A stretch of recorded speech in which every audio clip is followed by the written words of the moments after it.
ክርስቶስ ተንሥአ እሙታን ሞተ ወኪዶ ለሞት ለእለ ውስተ መቃብር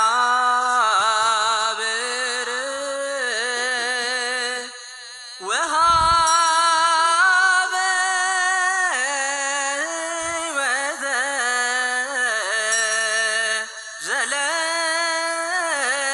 ዘለዓለም ዕረፍተ። ይትባረክ እግዚአብሔር አምላከ አበዊነ የአባቶቻችን አምላክ የሁላችን ፈጣሪ ሰማዩንና ምድሩን ባህሩንና የብሱን ፈጥሮ የሚገዛ በአባትነቱ በቸርነቱ ጠብቆን አስፈሪውንና ግዙፉን ጨለማ አሳልፎን ረቂቁን ብርሃን ሰጥቶን ስሙን እንድናመሰግን የፈቀደልን የአባቶቻችን አምላክ ስሙ ይክበር ይመስገን፣ ይክበር ይመስገን። ኦ አሃዌ ኩኑ በኩሉ ፍስሐ ሶበ መንሱት ይመጽአክሙ ዘዘዚአሁ። ወንድሞቼ ሆይ ልዩ ልዩ ፈተና በሚደርስባችሁ ጊዜ እንደ ሙሉ ደስታ አድርጋችሁ ቁጠሩት። በደመ ክርስቶስ የተቀደሳችሁ ከአብራከ መንፈስ ቅዱስ ከማኅፀነ ዮርዳኖስ በጥምቀት ልጅነትን ያገኛችሁ በውጭም ሀገር ያላችሁ በውስጥም ያላችሁ ይሄ ድምፅ ይሄ ቃል የእግዚአብሔር ቃል የሚሰማችሁ ሁሉ በያላችሁበት ልዑል እግዚአብሔር ይጠብቃችሁ። እንደምን አደራችሁ? እንደምን ዋላችሁ? አባታችን አምላካችን ፈጣሪያችን ስንተኛ ቆሞ የሚጠብቀን ስንወጣ የሚቀድምልን ሳይሰለቸን አምላክ ጠብቆ ይችን ቀን ተጨማሪ ሰጥቶን ቃሉን እንድንሰማ ድምፁን እንድንሰማ የፈቀደልን የአባቶቻችን አምላክ የሁላችን ፈጣሪ ስሙ ይክበር ይመስገን። ኦ አሃዌ ኩኑ በኩሉ ፍስሐ ሶበ መንሱት ይመጽአክሙ ዘዘዚአሁ። ወንድሞቼ ሆይ ልዩ ልዩ ፈተና በምድር ሕይወታችሁ በሚደርስባችሁ ጊዜ እንደ ሙሉ ደስታ አድርጋችሁ ቁጠሩት። የያዕቆብ መልእክት ምዕራፍ 1 ቁጥር 3 ላይ የምናገኘው ሕያውና ዘላለማዊ የሆነ አስተማሪ የሆነ የእግዚአብሔር ቅዱስ ቃል ነው። የእግዚአብሔር ልጆች ወንድሞቼ ሆይ አለ፣ እህቶቼ ሆይ፣ አባቶቼ ሆይ፣ እናቶቼ ሆይ ልዩ ልዩ መከራ ልዩ ልዩ ፈተና በሚደርስባችሁ ጊዜ እንደ ሙሉ ደስታ አድርጋችሁ ቁጠሩት። ዛሬ የምንማረው የጽድቅ አባት የትዕግስት አባት የእምነት አባት የጽናት አባት ስለሆነው ስለ ጻድቁ ስለ ኢዮብ ነው። በምድር ሕይወቱ ላይ መውደቅ መነሳት፣ ማግኘት ማጣት፣ መክበርን መዋረድን፣ ማዘንን መደሰትን፣ መሳቅንና ማልቀስን በሕይወት ዘመኑ የተፈራረቀበት ሲያገኝም ሲያጣም ሲወድቅም ሲነሳም ሲከብርም ሲዋረድም አምላኩን እያመሰገነ እስከ መጨረሻው ድረስ የኖረ የቅዱስ አባታችን የጻድቁ የኢዮብን ታሪክ እንማራለን። ወይ ትምህርታችን ርዕስ ወንድሞቼ ሆይ ልዩ ልዩ ፈተና ልዩ ልዩ መከራ ሲደርስባችሁ እንደ ሙሉ ደስታ አድርጋችሁ ቁጠሩት። ምክንያቱም እግዚአብሔር የሚወደውን ይፈትናልና። ዮሐንስ በራእዩ ወንጌላዊው ባለ ራእዩ ቅዱስ ዮሐንስ ምዕራፍ 3 በዮሐንስ ራእይ ምዕራፍ 3 ቁጥር 19 ላይ ስናነብ ልጆቼ ሆይ የምወዳቸውን እቀጣቸዋለሁ፣ ልጆቼ ሆይ የምወዳቸውን እገስጻቸዋለሁ። እግዚአብሔር አብዝቶ የሚወደው በምድር ላይ ጻድቅና ቅዱስ የሆነ አንድ ሰው ነበረ። የትዕግስት አባት የእምነት አባት የጽናት አባት በሁል ጊዜ አምላኩን የሚያመሰግን የእግዚአብሔር ልጆች ጻድቅ ኢዮብ አባታችንን እየተማርን እንኖራለን። የጽድቅ አባት ነው፣ የእምነት አባት ነው፣ የትዕግስት አባት ነው። ለሁላችን አርአያና ምሳሌ የሚሆን ነው። እግዚአብሔር ባንደበቱ ቅን ሰው፣ ጻድቅ ሰው፣ የዋህ ሰው፣ እግዚአብሔርን የሚፈራ ሰው በምድር ላይ ወዳጅ አለኝ እያለ እግዚአብሔር የመሰከረለት ቅዱስ አባታችን ነው። እንግዲህ የጻድቁ የኢዮብ የዘር ሐረጉ ከአብርሃም ይመዘዛል። አብርሃም አባታችን ይስሐቅን ይወልዳል። ይስሐቅም ኤሳውንና ያዕቆብን ይወልዳል። ኤሳውም ራጉኤልን ይወልዳል። ራጉኤል ዛራን ይወልዳል። ዛራም ጻድቁንና ቅዱሱን ኢዮብን ይወልዳል። ለአብርሃም 5ኛ ትውልድ ነው። የእግዚአብሔር ልጆች ምእመናንና ምእመናት ለአብርሃም አምስተኛ ትውልድ አብርሃም ለጻድቁ ለኢዮብ ቅድመ አያቱ ነው። ነገር ግን እንደ አባቱ እንደ አብርሃም እንደ አያቱ እንደ አብርሃም በጎ ሥራ ይሠራ ነበረ። አብርሃም አባታችን በተመሳቀለው መንገድ ላይ ድንኳኑን ተክሎ 4 ደጃፍ ያላት በአራቱ ማዕዘን የሚመጣውን ሰው እያስተናገደ እህል ውሃ እያቀረበ ጉዝጓዝ እየጎዘጎዘ እንግዶችን ይቀበል ነበረ። ጻድቁ አባታችንም እንዲሁ እንደ አብርሃም እንደ አባታችን በጎ ሥራን አዘውትሮ ይሠራ የነበረ ጻድቅ ሰው ነው። ከክርስቶስ ልደት ከ1500 ዓመት በፊት ቀደም ብሎ የነበረ ሰው ነው። እየሰማችሁ ነው?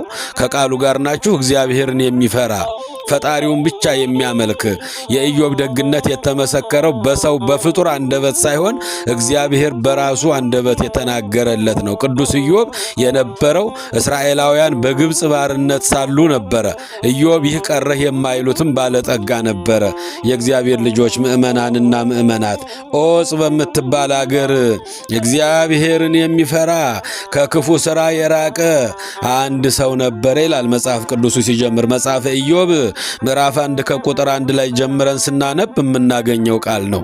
ዖፅ በምትባል አገር እግዚአብሔርን የሚፈራ ንጹሕ የሆነ ልቡ ቅን የሆነ ጻድቅ የሆነ ከክፉ ነገር የራቀ እንዴት መታደል ነው! የእግዚአብሔር ልጆች 5 ነገር ነው ያለው።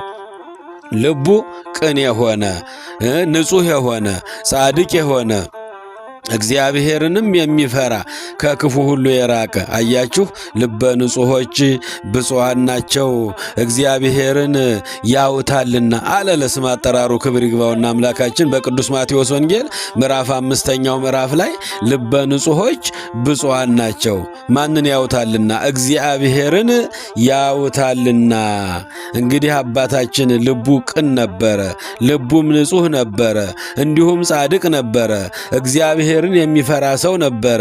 ከክፉ ሥራ ሁሉ የራቀ ነበረ። 5 ነገር እግዚአብሔር የተናገረለት ሰው ነው።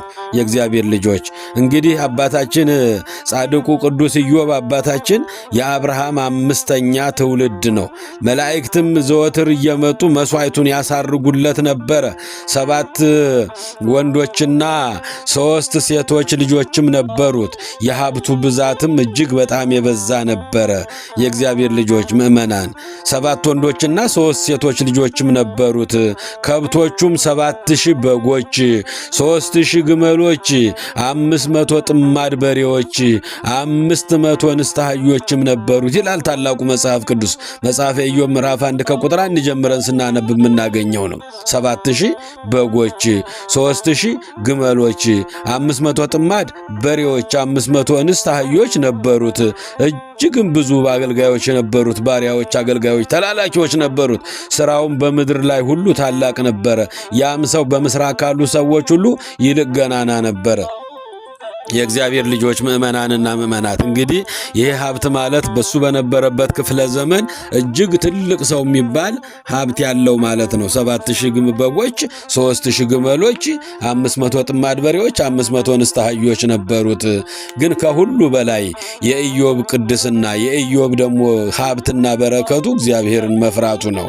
እግዚአብሔር በራሱ አንደበት ንጹሕ ሰው አለኝ፣ ልቡ ቅን የሆነ ሰው አለኝ፣ ጻድቅ ሰውም አለኝ፣ እኔን የሚፈራ ከክፉ ሥራ የራቀ 5 ነገር ያለው ነው። ጻድቁ ኢዮብ ማለት 5 ነገር ከእግዚአብሔር የተሰጠው ነው። የእግዚአብሔር ልጆች እና በቅንነቱ በደግነቱ ይኖር ነበረ። ልጆቹንም በእውቀት በጥበብ እግዚአብሔርን በመፍራት እንዲያድጉ ሰርቶ ቀጥቶ ገርፎ ያሳድጋቸው ነበረ። እግዚአብሔርን ብቻ እንዲያመልኩ፣ እውነትን ብቻ እንዲናገሩ፣ አንደበታቸው ሐሰት እንዳይናገር ቀጥቶ ገርፎ መክሮ አስተምሮ አሳድጓቸው ነበረ። መላእክትም መስዋዕቱን ሊያሳርጉለት፣ ሰይጣንም መላእክትም የኢዮብን መስዋዕት ሊያሳርጉ ይወጡ ይወርዱ ነበረ። ምናልባት ልጆች በገቢር ኃጢአት ባይሰሩ በሐሌዮ ፈጣሪያቸውን በድለው ይሆናል እያለ ጠዋት በልጆቹ ልክ 10 መስዋዕት፣ ማታ በልጆቹ ልክ 10 መስዋዕት፣ ለሚስቱና ለራሱ 2 መስዋዕት፣ በቀን 22 መስዋዕት ለእግዚአብሔር ያቀርብ ነበረ። እኛ ለልጆቻችን እንጸልያለን። የእግዚአብሔር ልጆች እኛ ለልጆቻችን ጥንቃቄ እናደርጋለን። ስለ ልጆቹ ይጨነቅ ነበረ። እግዚአብሔርን መፍራትም አስተምሯቸው ነበረ። እየተሰበሰቡ በአንዱ ቤት ሁሉም እየተገናኙ ግብዣ እያደረጉ እግዚአብሔርን ሲያመሰግኑ በጎ ነገር ሲሰሩ ይውሉ የነበሩ ልጆች ናቸው። ተሰብስበው አብረው እንዲበሉ፣ አብረው እንዲጠጡ፣ አብረው እንዲዘምሩ፣ አብረው እንዲያመልኩ እንዲህ አይነት ስርዓትን ለልጆቹ አስተምሮ ነበረ። ኢዮብም ይጨነቅላቸው ነበረ። ምናልባት በገቢር እግዚአብሔርን በገቢር ኃጢአት እንኳን ባይበድሉ በሐልዮ በምኞት ተሳስተው ፈጣሪዬን አምላኬን በድለው ይሆናልና ይቅር በልልኝ እያለ በልጆቹ ልክ 10 መስዋዕት በእሱና በባለቤቱ ልክ 2 መስዋዕት በአጠቃላይ 22 መስዋዕትን እየሰዋ ለእግዚአብሔር ያቀርብ ነበረ። ቅዱሳን የሰማይ መላእክትም መስዋዕቱን ሊያሳርጉለት በጠዋትና በማታ ይወጡ ይወርዱ ነበረ። ክብርና ምስጋና ለአምላካችን ይሁን። አያችሁ የእግዚአብሔር ልጆች ይታየን መልአከ እግዚአብሔር አውዶሙ ለእለ ይፈርህዎ ወያድኅኖሙ አለ ነቢየ እግዚአብሔር ልበ አምላክ ዳዊት አባታችን። እግዚአብሔርን በሚፈሩ ሰዎች ዙሪያ የእግዚአብሔር መላእክት ይሰፍራሉ፣ ይከትማሉ። ወእም ኩሉ ያድኅኖሙ ከመከራም ያድናሉ፣ ከችግርም ያድናሉ፣ ከፈተናም ያወጣሉ። በኢዮብ ዙሪያ ቅዱሳን የሰማይ መላእክት ይወጡ ይወርዱ ነበረ፣ መሥዋዕቱንም ያሳርጉለት ነበረ። ከክርስቶስ ልደት ከ1500 ዓመት ቀደም ብሎ የነበረ ቅዱስ አባታችን ጻድቁ ኢዮብ አባታችን ነው። በእውነት ግንቦት 2 ቀን ዛሬ ትልቅ የመታሰቢያ በዓሉ በዓለ ዕረፍቱ ነው። የእግዚአብሔር ልጆች ምእመናንና ምእመናት ኢዮብ አባታችን እንዲህ እያረገ ለአምላኩ መሥዋዕት እያቀረበ ፈጣሪውን ይለምንላቸው ነበረ። ልጆችን በማወቅና ባለማወቅ ተሳስተው በድለው ይሆናል እያለ የሚያቀርበውን መሥዋዕት ቅዱሳን የሰማይ መላእክት ያሳርጉለት ነበረ። አዎ ወንዶች ልጆቹ ሄደው በየተራ በእያንዳንዳቸው ቤት ግብዣ ያደርጉ ነበረ። 3 እህቶቻቸውንም ከነርሱ ጋር ይወስዷቸው ነበረ። ከነርሱም ጋር ይበሉና ይጠጡ እግዚአብሔርን ያመሰግኑ ነበረ። የግብዣው ቀኖች በተፈጸመ ጊዜ ኢዮብ ይልክና ይቀድሳቸው ነበረ። በማለዳም ገስግሶ ስለ ልጆቹ በቁጥራቸው መሥዋዕት ያቀርብላቸው ነበረ። የእግዚአብሔር ልጆች ምእመናን ከዕለታት አንድ ቀንም እንዲሆነ ይላል መጽሐፈ ኢዮብ ምዕራፍ 1 ቁጥር 6 ላይ እንዲሆነ የእግዚአብሔር መላእክት በእግዚአብሔር ፊት ለመቆሙ መጡ። የቅዱስ የኢዮብን መሥዋዕት ይዘው እግዚአብሔር ፊት ቆሙ። ሰይጣንም ደግሞ ከእነርሱ ጋር መጥቶ ከኋላ ቆመ። እግዚአብሔርም ሰይጣንን ከወዴት መጣህ አለው። ሰይጣንም ምድርን ሁሉ ዞርኳት፣ ወዳጅ አሳጥቼህ መጣሁ። አያችሁ ይዞረናል። ክፉ መንፈስ ይዞረናል። ቅዱሳን መላእክት እንደሚቀርቡን ሰይጣንም የራሱን ድርሻ ሊወጣ ሊያሳስተን በዙሪያችን ይቆማል። ምድርን ሁሉ ዞርኳት፣ ከሰማይ በታች ተመላለስኩባት፣ ሁሉንም የሚገድለውን ገድዬ፣ የሚሞተውን እንዲሞት አድርጌ፣ ደሙ የሚፈሰውን ደሙን አፍስሼ፣ የሚጋጨውን አጋጭቼ፣ የሚጣላውን አጣልቼ ምድርን ሁሉ ዞሬ ወዳጅ አሳጥቼ መጣሁ ብሎ እግዚአብሔር ፊት ቆሞ መናገር ጀመረ። እግዚአብሔር አምላካችንም እንዲህ አለው፣ ሰይጣንን እንዲህ አለው፣ አንተ በእውነት ወዳጄን ጻድቁን ኢዮብን አየኸውን አለው። አያችሁ የእግዚአብሔር ልጆች ጻድቁ ወዳጄን ኢዮብን አየኸውን? እርሱ እኮ ልቡ ቅን ነው፣ ንጹሕ ነው፣ ጻድቅ ነው፣ እግዚአብሔርን የሚፈራ ነው፣ ከክፉ ሥራ ሁሉ የራቀ ነው። 5 ሥራ ነው ያለው አባታችን ጻድቁ ኢዮብ በ5 ሥራው ይታወቃል። ከክፋት የራቀ እግዚአብሔርን የሚፈራ ልቡ ንጹሕ የሆነ ልቡ ቅን የሆነ ጻድቅ የሆነ ሰው ነውና። ሰይጣንም በእግዚአብሔር ፊት እንዲህ ብሎ መለሰ፣ በውኑ ኢዮብ እግዚአብሔርን አንተን የሚያመልከው በከንቱ ነውን? ሀብቱን ባርከህለት፣ ንብረቱን ባርከህለት፣ ልጆቹን ባርከህለት፣ ጤናውን ባርከህለት አይደለምን? ከነዚህ ውስጥ እኮ አንዱን ብታጎልበት ይክድሃል እኮ አለው። አያችሁ የእግዚአብሔር ልጆች ከሳሻችን እንዲህ ነው። ይክድሃል እኮ የእጆቹን ሥራ ሁሉ ባርከህለታል። ከብቱን፣ ሀብቱን፣ ጤናውን፣ ንብረቱን ባርከህለታል። ከነዚህ አንዱን ብትወስድበት እኮ ይሰድብሃል፣ ይክድሃል አለው። እግዚአብሔርም ይላል የሰይጣንን ሐሰቱን የኢዮብን ጽድቁን ያውቅ ነበርና ሂድና ሀብቱንና ንብረቱን ፈቅጄልሃለሁ፣ በእሱ ላይ ግን ምንም ነገር እንዳታደርግ ሥልጣን አልሰጠሁህም አለው። የእግዚአብሔር ልጆች ሀብቱን ንብረቱን ፈቅጄልሃለሁ፣ ሂድና ውሰድበት አለው። ኢዮብ እስከ ሞት ድረስ የታመነ እንደሆነ እግዚአብሔር ያውቅ ነበረ። እግዚአብሔር እኛን እስከ ሞት ድረስ ያለንን ሕይወታችንን ያውቀናል። ትናንት የሠራነውን አይደለም፣ ነገ የምንሠራውን ያውቃል። የሠራነው ብቻ አይደለም፣ የምናስበውን ሁሉ እግዚአብሔር አምላካችን ያውቃል። የእግዚአብሔር ልጆች፣ በዚህ የቀና ጠላት ዲያብሎስ ግን ኢዮብን በብዙ ፈተና ሊፈትነው ወደ ኢዮብ ወረደ። ጌታችንም የጻድቁን የትዕግስት መጠን ሊገልጥ ወዷልና ሰይጣንም ኢዮብን በሀብቱ መጣበት፣ በአንድ ጀንበር ድሃ እንዲሆን አደረገው። የእግዚአብሔር ልጆች፣ እርሱ ግን ፈጣሪውን አመሰገነ። እግዚአብሔር ወሀበ ወእግዚአብሔር ነሳ፣ እግዚአብሔር ሰጠ፣ እግዚአብሔር ወሰደ፣ የእግዚአብሔር ስም ይባረክ አለ። 7,000 በጎች፣ 3,000 ግመሎች፣ 500 ጥማድ በሬዎች፣ 500 እንስት አህዮች፣ 4 መርዶ በአንድ ጊዜ በተከታታይ ይሄን መርዶ ሰማ።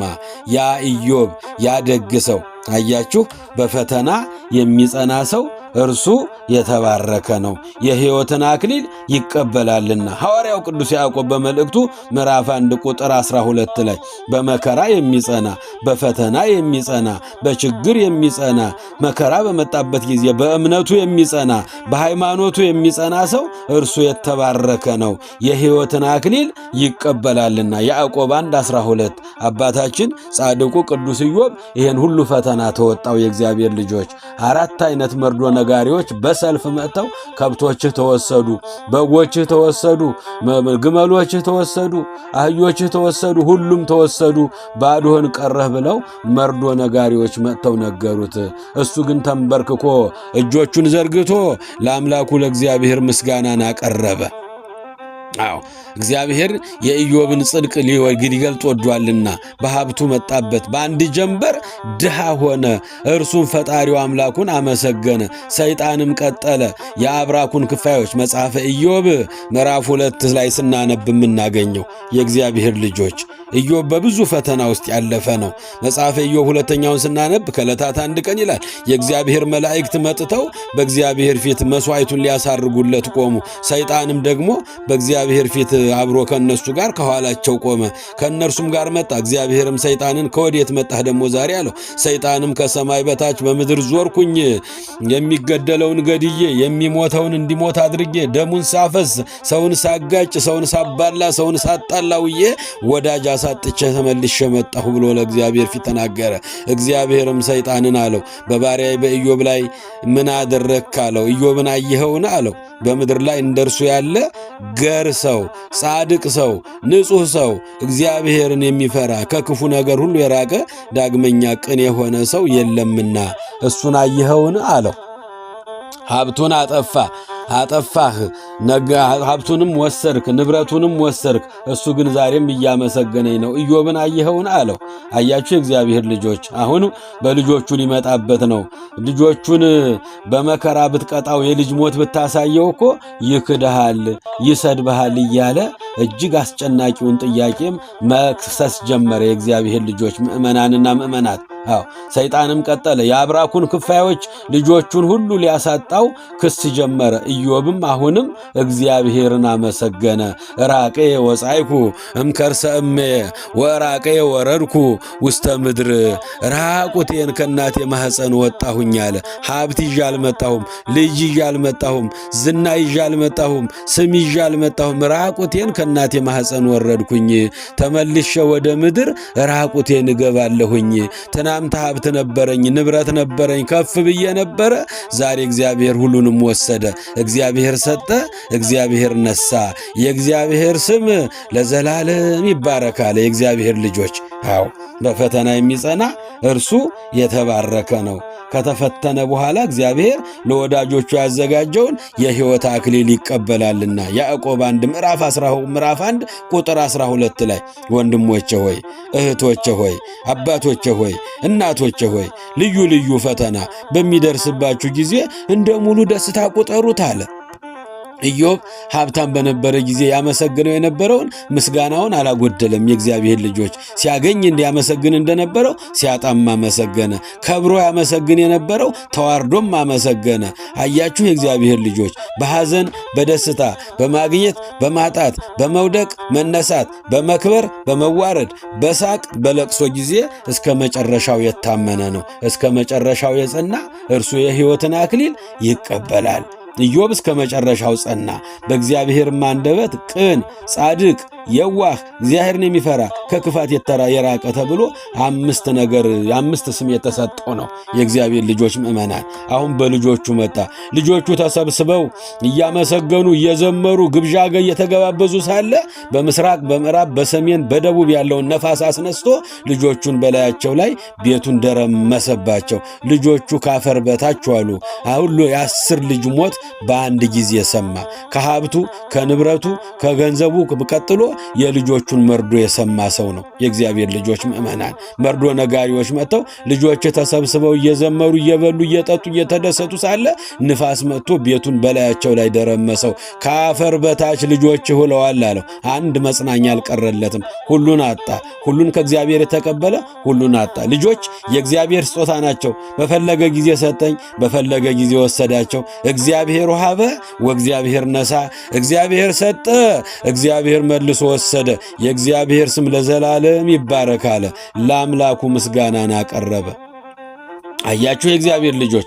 በሦስተኛው ግን ሰውነቱን በቁስል ሊመታው ፈተናው መጣበት። በሀብቱ ሲያጣ እግዚአብሔርን አመሰገነ። ንብረቱን ሲያጣ እግዚአብሔርን አመሰገነ። ልጆቹን ሲያጣ እግዚአብሔርን አመሰገነ። ልጆቹ ተቆፍረው ከአፈር በታች ዋሉት። ሬሳቸው ተለቅሞ ወጣና ምስጋና አቅርበው ጸሎት አድርሰው ልጆቹን ካስቀበረ በኋላ ራቅየ ወጻእኩም ከርሰ እምየ፣ ከእናቴ ማህፀን እኮ ስወጣ ራቁቴን ነው የወጣሁት። ወራቅየ ወረድኩ ውስተ ምድር፣ እንደገና ተመልሼ ራቁቴን ወደ ምድር እገባለሁ። ሀብቱም ከእግዚአብሔር ነው፣ ንብረቱ ከእግዚአብሔር ነው፣ ልጆቼ ከእግዚአብሔር የተሰጡኝ ናቸው። ሁሉንም እግዚአብሔር ወሰደ። የእግዚአብሔር ስም ለዘላለም ይባረክ አለ። ሰይጣን እንደ ጢስ ተኖ እንደ ትቢያ በኖ ጠፋ። አያችሁ የእግዚአብሔር ልጆች። ሰይጣን እንደ ትቢያ ተኖ ጠፋ።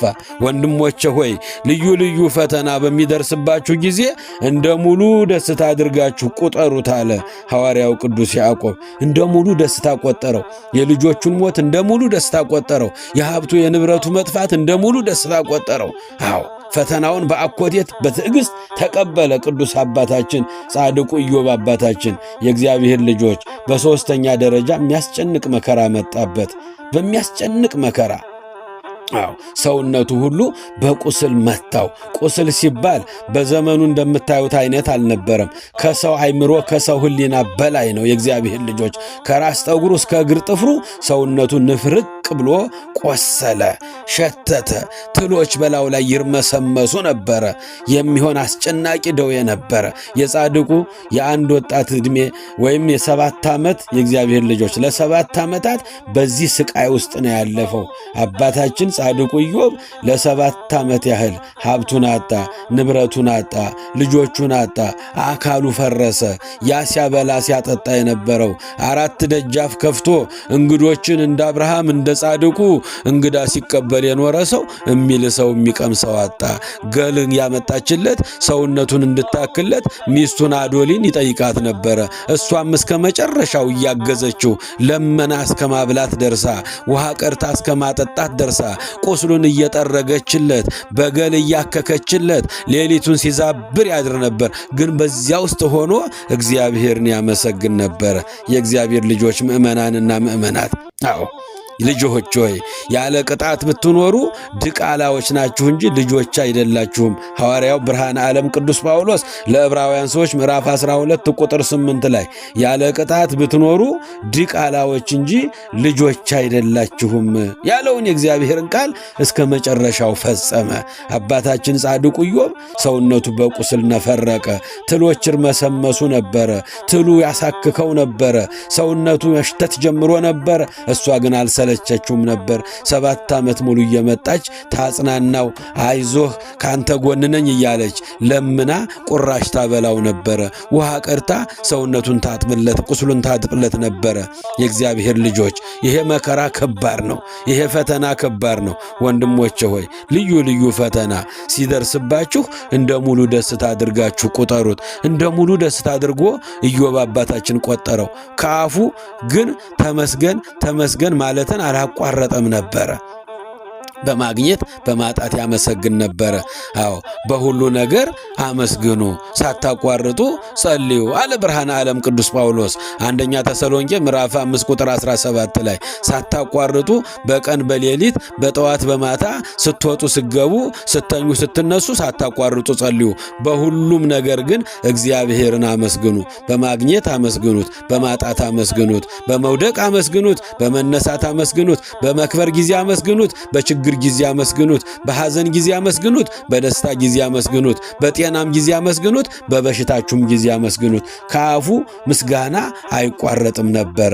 ዘወትር እግዚአብሔርን ተመስገን ተመስገን ተመስገን ይለው ነበረ። በመጨረሻም ሰይጣን በሚስቱ መጣበት። የእግዚአብሔር ልጆች በሚስቱ መጣበት። 7 ዓመት ሙሉ ቁስሉን እየጠረገችለት ለምና እያቀመሰችው፣ ለምና ውሃ እያጠጣችው፣ አይዞህ ከጎንህ ነኝ እያለችው። ባልና ሚስት አንድ አካል ናቸው። አያችሁ የእግዚአብሔር ልጆች ባልና ሚስት አንድ ስጋ ናቸው። ጠረኑ አይሸታትም ነበረ። ቁስሉን አትጸየፈውም ነበረ። 7 ዓመት ሙሉ ታስታምመው ነበረ። ባል ለሚስቱ እንዲህ ነው። ሚስትም ለባሏ እስከ ሞት ድረስ ነው። አጣ፣ ነጣ፣ ገረጣ፣ ከሳ፣ መከነ፣ ጠቆረ፣ ታመመ ተብሎ ባል አይከዳም። ታመመች፣ አጣች፣ ነጣች፣ ገረጣች፣ ከሳች፣ ጠቆረች ተብላ ሚስትንም አይከዳም። እስከ መጨረሻው ነው። እግዚአብሔር አንድ ያደረገውን ፈጽሞ መከራ ሊለየው አይችልምና አብራው እስከ 7 ዓመት ኖረች። በመጨረሻ ሰይጣን በሚስቱ መጣበት። እሷን ሊያሳጣው ፈለገ። አያችሁ፣ ሀብቱን አሳጣው፣ ንብረቱን አሳጣው፣ ዝናውን አሳጣው፣ ሰውነቱን አሳጣው፣ ልጆቹን አሳጣው። 5 ነገር አጥቶ ተመስገን ተመስገን ተመስገን ይለው ነበር እግዚአብሔር አምላካችንን።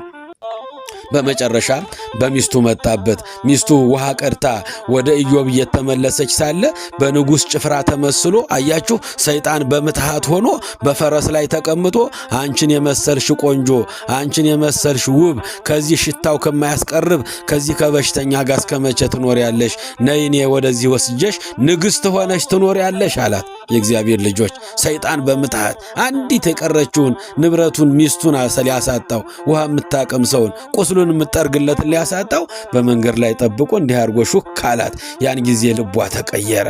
በቃ ይችን ውሃ አድርሼለት ልምጣ አለች። አያችሁ፣ ይችን ውሃ አድርሼለት ልምጣ፣ በእግዚአብሔር ዘንድ እንዳያስጠይቀኝ ውሃ የሚያቀምሰው የለምና ይችን ውሃ ትቼለት ልምጣ፣ እዚሁ ቆመ ጠብቀኝ አለችው ሰይጣንን። ወደ ቤት ስትሄድ ያሸቷት የማያውቀው የኢዮብ ቁስል ሸተታት።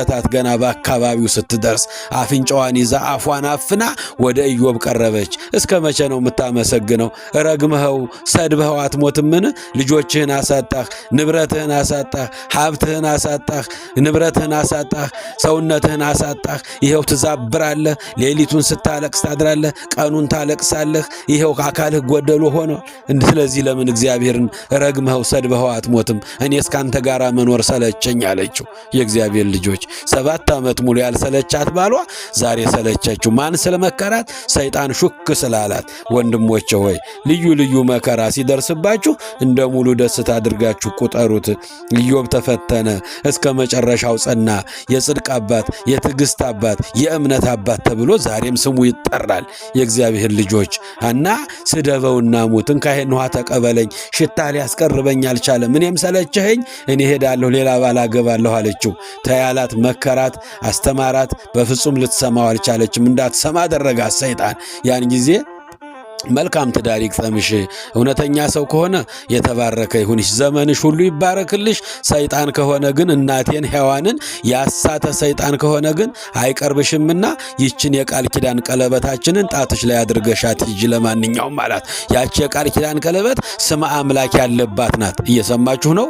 ከቃሉ ጋር ናችሁ? የአምላክ ስም የተጻፈባት ናት። ይችን የቃል ኪዳን ቀለበት ጣትሽ ላይ አድርገሽ ከሄድሽ ሰይጣን ከሆነ እንደ ጢስ ተኖ እንደ ትቢያ በኖ ይጠፋል።